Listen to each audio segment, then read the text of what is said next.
welcome back. We're doing our first real video back. We had our previous video about, talking about the future or what's going to happen. I do have a little time on my hands today, not really doing all that much. Maybe record 2 videos today.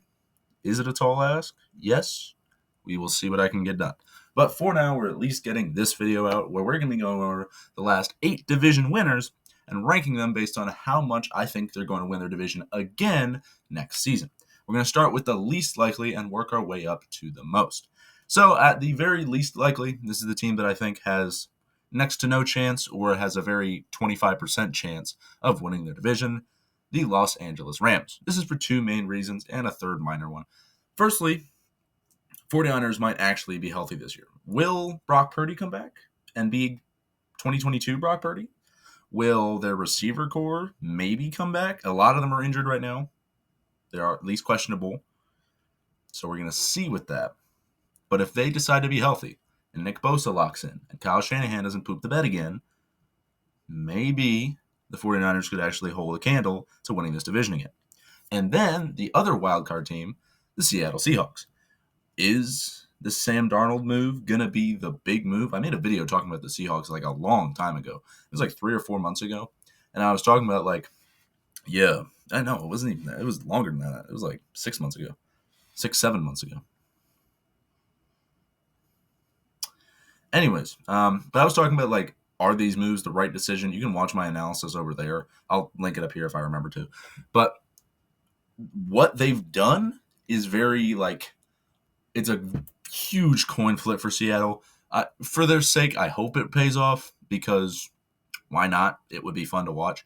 But at the same time, are we going to see playoff Sam Darnold or are we going to see midseason Sam Darnold? We shall see. And then the third, final note. Firstly, they lost Cooper Kupp to the Seattle Seahawks. However, the Arizona Cardinals are also in this division. Are they going to be good? Who has any idea if they're going to be good? The Cardinals are the most maybe we'll be good, maybe we won't team in the entire league.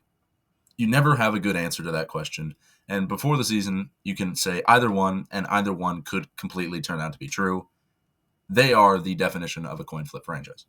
Because that's how they win their games too. Because every season they end 9-7 or 7-9 and no middle ground, other than getting Marvin Harrison Jr. Other than that, point being, the Rams have a very low odds in my mind of winning this division. They lost some pieces, namely in Cooper Kupp, who is getting older, but at the same time, he is probably your top receiver, and all of 4 years ago had arguably the best receiving season in NFL history. So.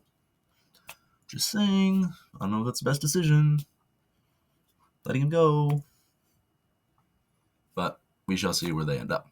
We move on to number 7 with a team I think a lot of people expect to do very well in the playoffs. Last year, they did not end up delivering on that promise, didn't even win a single game, the Detroit Lions. This is mostly because of A, their division, which I'll get to in a moment, but B, because they lost a lot of talent. I'm not talking on the field talent, and given they did lose a couple of guys, but coaching staff. They lost their offensive coordinator, their defensive coordinator, multiple position coaches. Now, given they still have Dan Campbell, and they could still theoretically use the old Ben Johnson playbook, but their division rival Bears are the team that will have that playbook now, because that's where Ben Johnson is now. So, do you want to keep using that? Do you want to come up with new plays that, buy into your interest with multiple running backfield, Amon-Ra St. Brown, Sam Laporta? What do you want to do? And then you have the Vikings, who are, who knows at this point. You have the Packers, who are still consistently solid, although who knows what they're going to do this year with Jordan Love. And 3, the Chicago Bears. As I mentioned, they have Ben Johnson now. So are they going to be good? Not necessarily. Are they going to be more competitive? That's the answer I'm looking for, because they have Rome Odunze, they have Caleb Williams, they have a very young team, and DJ Moore still, I think. And they've got a shot at getting close to a 500 record. Personally, I would not be surprised if they finish the season somewhere around 7-9, like the Arizona Cardinals. It's just a trend, apparently. Other than the Packers, all the old teams just decide to finish every year 7-9 or 9-7. No middle ground. We move on to number 6 on this list. This one is putting a lot of faith in one of the other people in their division. And I've still kind of debated it as I've been thinking about this video, because I wrote for this video and tried to record last night, but then like it didn't come out right. So I'm re-recording now, and I've been thinking about it ever since. I don't really know, like, sitting here and thinking about it right now, I still believe it's true, but it also feels weird to say. And the team I'm talking about at number 6, the reigning Super Bowl champion Philadelphia Eagles, I think have the 6th best odds to retain their division title out of 8, which is ridiculous, to be honest. But at the same time, hear me out first. I know hear me out is usually refrain for like strange discussion. Hear me out. So, the Eagles played 2 games against the Commanders during the regular season. They split them and then crushed the Commanders in the playoffs. Commanders didn't have any playoff experience at that point, so it's kind of it's a win, but it's a token win at the same time. Jaden Daniels is not experienced with the NFL playoffs, especially the NFC Championship. Then the Commanders proceeded to get a bunch of pieces and get better, and the Eagles did not. They lost pieces. Like, they lost Mekhi Becton, most notably. And it's like, oh, this is a Super Bowl they lost Kenny Pickett, for all that matters. This is a Super Bowl champion team. We're going to take all their players, because even if they didn't play at all, or played like 3 snaps, Kenny Pickett, they did win a Super Bowl, which must mean that they're good. We must remember this. Keep in mind, David Carr, the brother of Derek Carr, has a Super Bowl. I'm not gonna slander David Carr. I'm not gonna say he's bad, but if you know who David Carr is, I'm surprised, is what I'm going to say. If not, go ahead and Google him on Wikipedia. It is one of the funniest things you will do all day. As I was saying. And then, yes, you have the wild card. Oh, what are the Cowboys going to do? What are the Giants going to do? They're obviously going to contend for the division title. There's no chance that they can't contend for the division title with the teams they have. Yeah, the Cowboys and Michael Person, as Jerry Jones would call him, and the Giants and their rotating circus wheel of quarterbacks will have an amazing time with figuring out winning the NFC East. Now, given repeat NFC East champions don't happen that often, I'm just saying, there hasn't been one in like 30 years. Just saying, I don't think they're going to repeat. So, this is not ridiculous. Just saying. Now, after this point, those 3 are the only 3 that I think are like reasonable and like have a high chance of not retaining their division title. Like I wouldn't say a below 50% chance, but like below 60%. I would say the Eagles maybe around like a 63, 64% chance. But point being, those ones I think are less likely to win the division. The remaining 5, I'm pretty sure will. These 5, I'm pretty sure these guys are going to retain the division. But that doesn't mean that they're not in a specific order anyways. At number 5, we have the Baltimore Ravens. They gained pieces on defense. They have a very similar offense from last year. I think maybe they picked up a receiver. They desperately need one. So, and I actually met a coach who coached for the 3rd string tight end for the Ravens right now, which I thought was pretty cool. I just wanted to throw that tidbit in just for fun. So, as I was saying, the Ravens, they're a good team. They have good pieces. They have Derrick Henry. They have Lamar Jackson. They have Marlon Humphrey. They have all these things that benefit them. Now, they're one competition in this division, because it's not the Browns, and the Steelers, as much as they're going to make the playoffs as the 7th seed, are not a competition to win the division, are the Cincinnati Bengals. Because the Bengals, as we historically know, have a great offense. They don't know what the word defense really means, though. Like, and that's not to say that the players on their defense are not talented. Don't get me wrong. They're very talented guys. They're in that, what do the high school coaches always say? They're like 0.0072% of high school players who go to the NFL. They're in that very distinct group, and that's very impressive. But in NFL terms, as we saw with their points per game allowed last season, it is not elite defense in Cincinnati, is all I'm going to say. Now, they addressed some of this. I think they've re-signed Trey Hendrickson. I know there's been a big debate over that. Or if they haven't, they're waiting in that contract holdout. And I don't know what they're going to end up doing with that. But they did address things. As much as I don't know exactly how, I know they did because I remember reading about it. That's the only team that I think really has a chance against the Ravens. And as we know, the Ravens are, for no particular reason, going to split every single series within their division, even to the Cleveland Browns, for no particular reason at all. So it's just how things go in Baltimore.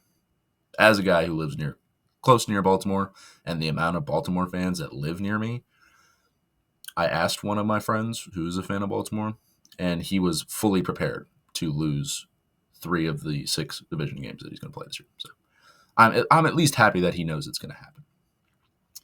We move on to the top 4 with the NFC South and the Tampa Bay Buccaneers. This one isn't really because they really gained or lost anything. It's just because there's no competition in the division. I did predict that Carolina was going to make the playoffs this year also.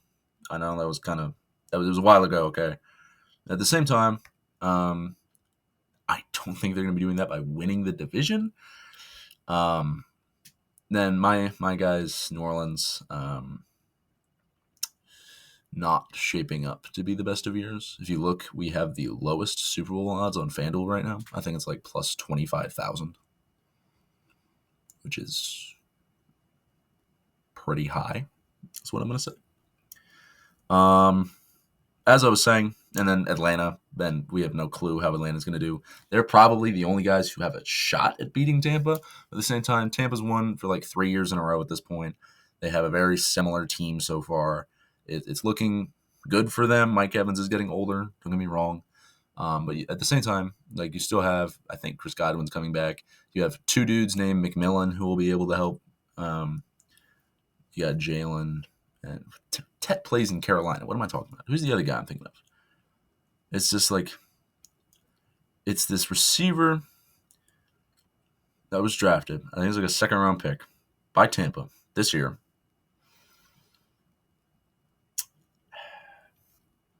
I have a feeling it has an E in it. I think it's Emeka Egbuka? I might have butchered that name. I'm sorry. But I think it's Emeka Egbuka who I'm thinking of in my head. I really hope I'm right, because otherwise I look like a colossal dumbass right now. Anyways, I don't think there's a lot of competition in the NFC South, and they're going to re-win the division. At number 3, we have the Kansas City Chiefs. Literally, I have a note card that I wrote down to talk about what I'm going to say. And literally the only reason that I put was consistently annoying. That was just the reason I put them there. I don't think they're going to win the division because they're objectively more talented than any of the teams. The Raiders, sure, but not the other 2. I didn't put it because the division's not a strong division, because it is kind of strong. I didn't put it for any other reason other than consistently annoying. That's the only good reason I could come up with for why I think it's going to happen and why we know it's going to happen. Hopefully, one of these days we get a different AFC West division winner, maybe Denver. So we'll see how that ends up going, but it's going to be the Chiefs again. They're going to end up being the 3 seed, and for no particular reason, make the AFC Championship game and really bother everyone. Yeah, you know it's coming. And if it doesn't, and if they lose in round 1 of the playoffs, they're winning the Super Bowl the next year, because they're going to do the whole Mahomes revenge storyline. It's all a script, don't you see? No. Moving on to number 2, we have yet another AFC team. It's a lot of AFC at the top of this list. The NFC is the more competitive division, so kind of figured this would happen. But at number 2, we have the Buffalo Bills. No competition at all. Okay, New England. They have good pieces. They had a good end of the season, and Drake May's good, and I think they got a receiver in the draft. I know they got Will Campbell. They got Will Campbell, and I think they got some receivers in the 2nd and 3rd round. They shouldn't be terrible. Miami haven't won a playoff game in 30 years. I don't think they're going to do anything now. And Captain Concussion will hopefully be alive, but who has any idea at this point? I'm going to preemptively predict that he's going to be out by like week 8. And then I think the team that, this is going to sound ridiculous saying this, has the best chance is the Jets at contending with the Bills, which seems ridiculous, but like they have Garrett Wilson, they have objectively a really good player in Justin Fields. Isn't a terrible system. Fun fact, Justin Fields has an MVP vote. Yeah. Justin Fields has a first place MVP vote. That's ridiculous. But still, Justin Fields, they have an okay defense. Sauce Gardner has kind of flatlined since 2022, but maybe he'll come back, have his year. They're the only team that I think can really contend with the Bills. Miami's going to be too injured. New England's too young. New England this year is going to give very strong, like, Denver last year vibes. Yeah, that's what I'm thinking about in my head. So Buffalo will likely win their division again. And then the team I think probably has the highest odds of re-winning their division. I put it in the 80s, somewhere like an 84% chance. The Houston Texans. I know my Texans friend is going to be like, I told you so. I knew you were going to say that. We're so good. It's not because you're the best team in your division. It's literally because every team in your division sucks. Like, I know you glaze the Texans because you're a Texans fan. That makes sense. CJ Stroud may have avoided a true sophomore slump. Sure. Your receiving room is beat up. You have no offensive line, which got worse. And I don't know how you both made and won a game in the playoffs. Am I overly hating on the Texans just because of one of my best friends being a Texans fan? Yes. But it's funny. So realistically, the Texans are a pretty solid team. They did make the playoffs. They won a playoff game against a ridiculously poor performing Chargers team.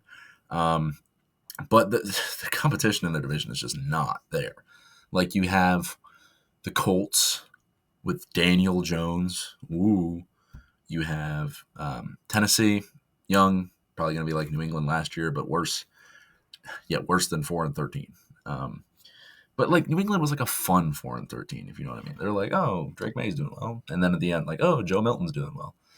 Anyways, definitely not. And then you have the one team that maybe probably takes up the 15% that's not reserved by the 0.05% over there, 0.5%.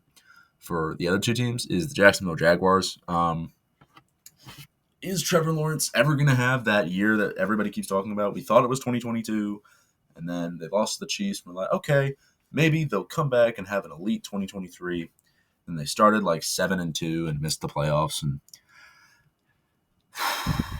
just not good for them. To be perfectly honest, I don't see a world where the Texans don't re-win their division. Like, maybe if they deal with a CJ Stroud injury, or like, I don't remember who they play this year, but if they play a lot of teams with good defense, I think they can maybe miss out. Jacksonville could sneak up in there, but they're probably going to go like 5-1 in their division already. So I don't see many worlds in which Houston does not retain their division title and consistently stays at that 4 seed in the AFC, because the Bills, Chiefs, and Ravens/Bengals will definitely have a better record.